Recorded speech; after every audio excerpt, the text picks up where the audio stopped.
father of the Kennedys, Bill Kennedy. We are happy to have him back in action. He gets the Lifetime Achievement Award for the first ever Kennedys. Who knows what awards we'll have next year, but congrats to our winners, and I'm sure they are thrilled. And we would love our fans to tune in, chime in, and say maybe what awards we should add to this. You know, we were talking offline.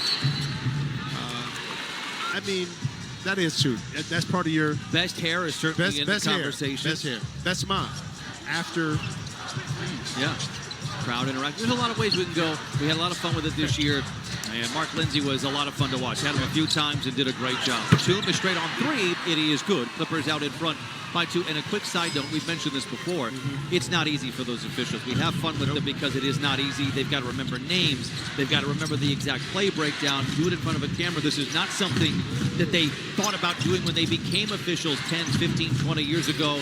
They all did a great job throughout the year, and we had a lot of fun with it. Will Richard gives to Curry, launches the 17-footer. It's off the rim.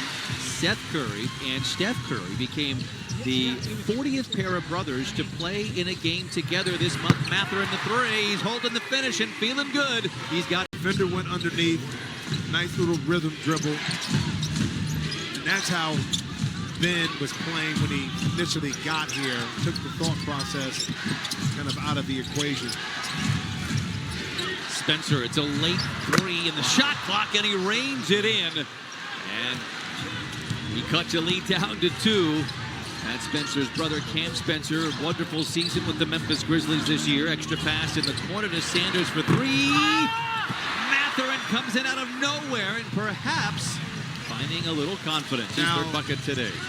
How big of a game would it be for him to kind of break out and get prepared to see this team once again later this week? To have reasons. If the Clippers want to win, they've got to win twice to get into the playoffs. Remember that. That's the situation being in the 9-10 bracket. Spencer, the wing 3, can't follow. He is made. Rebound inside goes to Nate Williams. Juggles, recovers, 8 to shoot. Back out on the wing. Leon's down the lane and down the hatch it goes.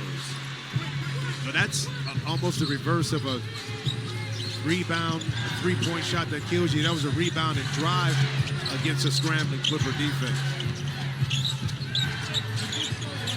Mathurin. 7 to shoot. 9 minutes to play in the half. Miller dribbles off his foot and out of bounds. Yeah, Will Richard that time with quick hands, anticipating which way Miller wanted to go, knocking it off of his foot. And back out there, played 7 minutes in that first quarter. Clippers lead by 2, have trailed by as many as 7.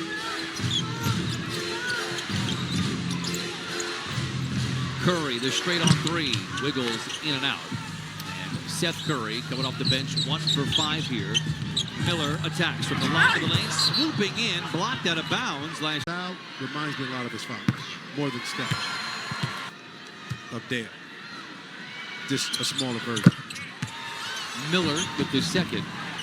It's 35-31. Clippers out in front. Game 82. Play-in begins Tuesday overall. Likely Wednesday for these two teams here in Inglewood. Winner would advance to play the loser of the Phoenix Blazers 7-8 matchup that will take place on Tuesday. Miller the rebound, coming off a great game. We talked about big games and moments in the NBA, and we were talking about it with the Blazers and how many times they have played in big games, and there wasn't a long list of big game players as Mathurin misses. You could have said the same thing for Jordan Miller, at least in the NBA, and boy did he answer it coming off the bench. And Fifth has been productive here this season for the Clippers. Williams lowers the shoulder, then lowers the boom, lays it in at the iron, 35-33. Yeah, back to Jordan Miller, too. We always talked about the log jam at the time at guard forward positions. Here's Garland, shot right through a cannon, down the lane, wide open. Maybe that's a bucket you want at a season-ending game with, you know, a lot on the line. Now the Warriors would go into the play-in. They would win that against Memphis. It's the only game they've won in the play-in. They are 1-3 in that scenario. So these two teams, Clippers 0-2. Last time they were in the play-in scenario was in 2022. They had double-digit leads in both of the games, could not prevail. Bogdanovic settles in for the 3. It's a long rebound, goes to Mathurin. He eases into the tray and knocks it down. And boy, telling you, I'm a telling matter you. of 5 minutes has turned his entire outlook around. But other than the drive when he kind of threw it out and almost turned it over, no, seriously, he is allowing the game kind of to come to him, and he's getting high-quality shots, stepping into it, no pressure. I'd like to see that Ben kind of go to work because he's too talented not to be effective. We mentioned this in Portland, that the starters in Portland were all pluses going into the fourth quarter, and the bench was all minus. Well, it's the opposite here tonight. Bench has been terrific for the Clippers. I could go back to him, Steph guard him, take your time, use that big body, shoot over the top of him. Spins away, finds Miller, makes a tough grab. Now it's Bogdanovich, a clean look at a tray, and he knocks down his second. And the Clippers now lead by 10, 6 minutes to play in the first half. 7 assists right now, 16 made field goals, 6 for 15 from behind the three-point line, and by my math, that is 40%, which is really good. Corner three for Peyton, never been his strong suit. Bogdanovich, the rebound. Clippers do not have numbers. Bogey says, I don't care. Another three. This one's offline.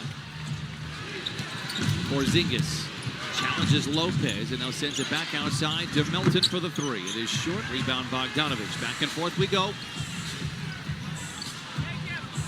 Golden State just 5 of 20 from the three-point line. 18th in the league coming into this one. They take the most in the league with some offensive fouls. With Brook Lopez back in the first quarter. Good ball movement. Krzyzewski driven off the line by Collins. 5 to shoot. Melton challenges Lopez and lays it in. That was good offense that time by Golden State. Drive, get stopped, kick it, drive again, grabs the defense. Melton able to finish it. Miller got lucky on that pass, Dunn able to retrieve it. Collins with 7 to shoot, picked up by the 39-year-old Al Horford. Rises with a contested jumper, misses everything. Porzingis the rebound. Yeah, poor spacing that time by the Clippers offensively. Ball was basically caught on one side of the floor. Nice feed. Another nice finish inside for Steph Curry. He's got 10. And it's 43-37. Well, you know, back in the day, too, what made Golden State so tough was they had excellent passers of their bigs. So when Clay was cutting, Iguodala, it was Steph, those guys would get little clearance and the ball would be placed perfectly for them just to catch and score. It started with David Lee, then Draymond Green, and so Collins. 7th turnover for the Clippers. Just 3 so far for the Warriors. Again, they are 27th in the league in turnovers. Horford misses badly. Porzingis first to the loose ball. 14 seconds placed back on the clock. Porzingis, great idea inside. Ball pinball off of Chris Dunn and out of Either to the corner, Brian, or back out top. Those penetrating passes going to this game. Second falls for Porzingis. It's now 43-40. The Warriors climbing back into this one despite going 5 for 22 on the three-point line. They've got the last 7 of the game. Garland. Into Lopez, pirouettes it.